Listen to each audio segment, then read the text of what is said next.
Messieurs, bonjour et bienvenue au flash de 10 heures sur la télévision du Burkina. Crise à l'arrondissement numéro 4 de Ouagadougou. Le maire Aïnatou Ouedraogo a livré ce vendredi sa version des faits sur la motion de défiance réclamant sa révocation. Une motion déposée par un groupe de conseillers l'accusant de mauvaise gestion de la mairie, de mauvais management des affaires publiques, d'enrichissement illicite et de manque de collaboration avec l'exécutif, entre autres. Pour Aïnatou Ouedraogo, les griefs contenus dans la motion ne sont que de la pure diffamation. Elle invite les frondeurs au dialogue et les autorités de contrôle à examiner le rapport de gestion 2016 de la mairie. Cette rencontre annonce la deuxième édition du Forum régional des jeunes sur le patrimoine mondial. Un forum prévu du 26 avril au 5 mai au Burkina et plus précisément à l'Europénie. Le forum se veut un cadre pour promouvoir l'apprentissage interculturel et les échanges entre jeunes sur la protection du patrimoine mondial.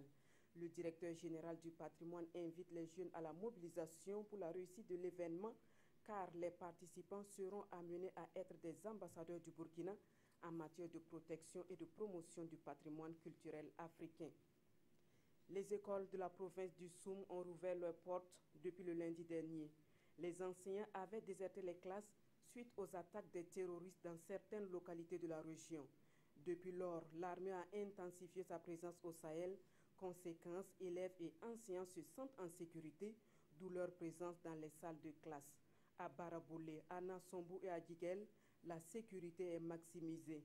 Et le défi des autorités en charge de l'éducation est désormais de combler le retard accusé dans l'enseignement dans cette partie du Burkina.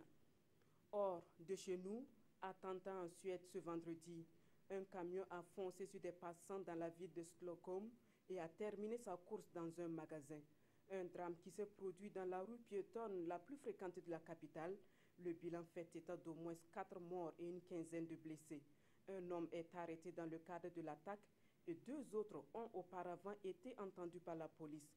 Dans les métros et les trains de la banlieue, la circulation est interrompue et les autorités du pays annoncent d'autres mesures de sécurité. Et puis, attaque américaine en Syrie, Washington menace d'aller plus loin. Au lendemain de ce raid américain, la Russie ne cesse de condamner ce geste américain. Elle estime que les conséquences pourraient être extrêmement préjudiciables à la stabilité régionale et internationale. Les États-Unis disent ne pas regretter leur acte car toutes les raisons étaient réunies. Nikki Haley a surtout averti la Russie que d'autres frappes aériennes ne sont pas exclues. Le chef des affaires politiques de l'ONU invite les uns et les autres à la retenue afin d'éviter tout acte susceptible d'aggraver la souffrance des Syriens.